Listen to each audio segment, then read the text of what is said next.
Hi guys, it's Diana Zeng. So, andito tayo ngayon sa Guangzhou, China. So, time check is 8:16 a.m. So, nag-arrive kami dito siguro around 4 a.m. And di ko in-expect na sobrang lamig, grabe. And yung suot namin is hindi siya talaga pang weather dito ngayon. Kasi akala ko hindi naman ganito sobrang kalamig.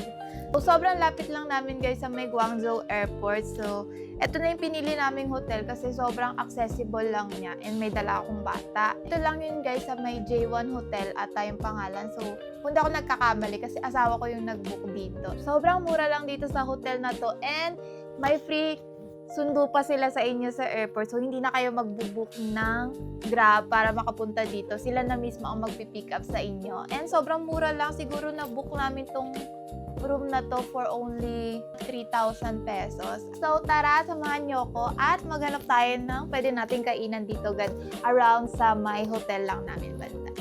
Guys, nag-order na lang tayo sa parang Grab nila dito. So, ito yung mga nabili ko kasi ang lamig sa labas and sobrang layo. So, mamaya na lang tayo lalabas. And tara, buksan na natin and itry natin to kung ano ba to.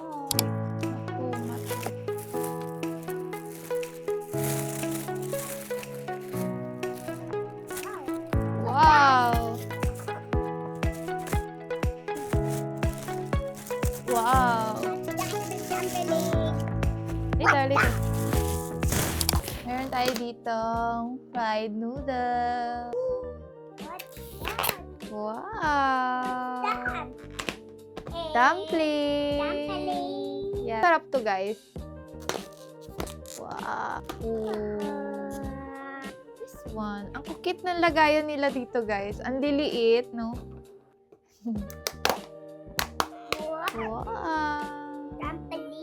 Perfect siya kung gusto nyo lang itry yung mga pagkain. So, hindi masyadong malaki yung servings nila. Parang meatballs. Oh! Oh! Wow! Totally guys, so meron tayo ditong 13 pieces na pagkain na in-order. And alam nyo ba na sobrang mura lang nito for only 1,600 pesos. Pabibili nyo na ito lahat dito. So, di ba sobrang mura? Kasi sa Philippines siguro, isang order mo nito ng mga Chinese food is nasa around 200 to 300. And dito sobrang mura guys. Makakabili ka ng wala pang 100 yung mga pagkain nila dito. Tingnan natin yung fried noodles nila.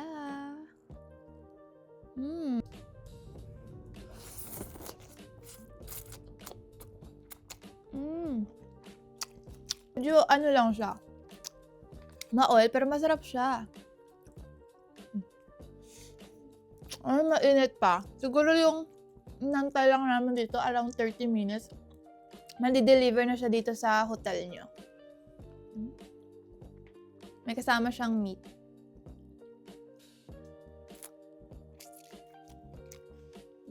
Malambot din. Ang sarap nito, hindi siya masyadong maalat, hindi rin siya masyadong madaming sauce.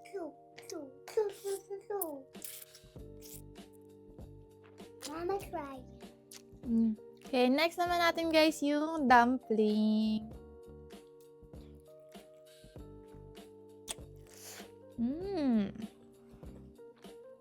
Gulay yung loob. Meron din ito nabibili sa Pilipinas eh. And meron siya kasama pala dito na sauce. So, lagyan natin ng sauce.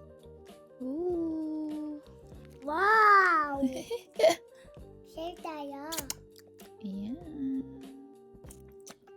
Ganun siya sa loob.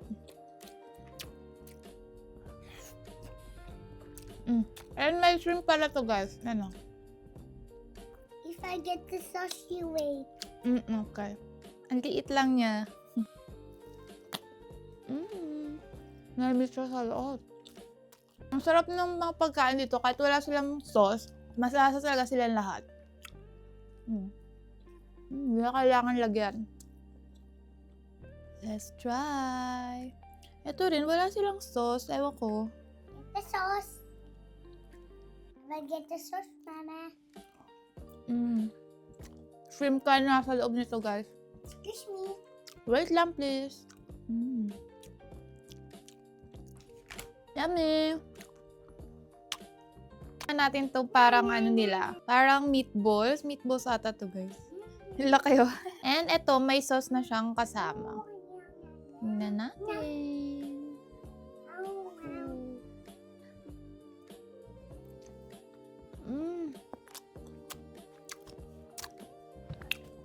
So, parang siyang hotdog. Lasang hotdog.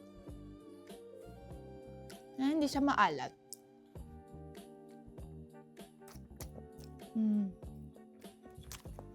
Ang sarap din ng sauce niya. Next is try naman natin tong parang shark fin. Fried. Cutesy. Cute lang ng size niya. To try the meatball again. Wala rin siyang sauce. Me too.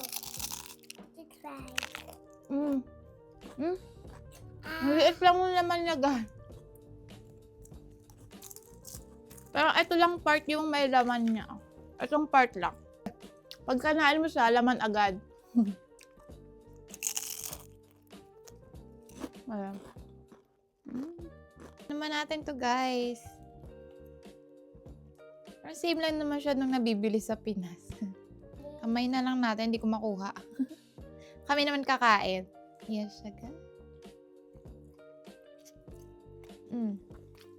Try the meatball. Yes, meron siyang carrot, corn, tapos meat sa loob.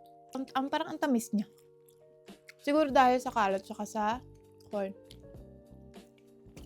Perfect. Try natin kung ano yung nasa loob. Yan siya. Kalimutan ko anong tawag dito sa pinambalot sa kanya.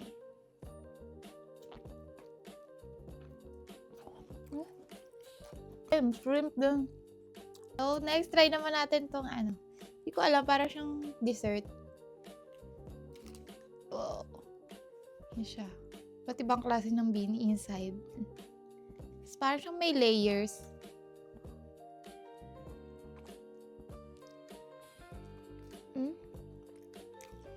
Parang siyang kakanin sa atin.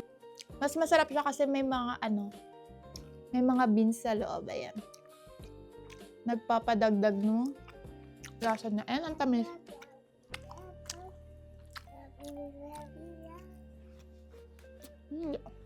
Gusto ko na, guys. Sarap. Next is, alam naman natin lahat. Chicken. Tignan natin. Ang bango niya. Amoy fried chicken. Mama, can you please help? Ang juicy niya, guys. Sarap. Matamis yung lasa niya and may pagkamaanghang siya onte.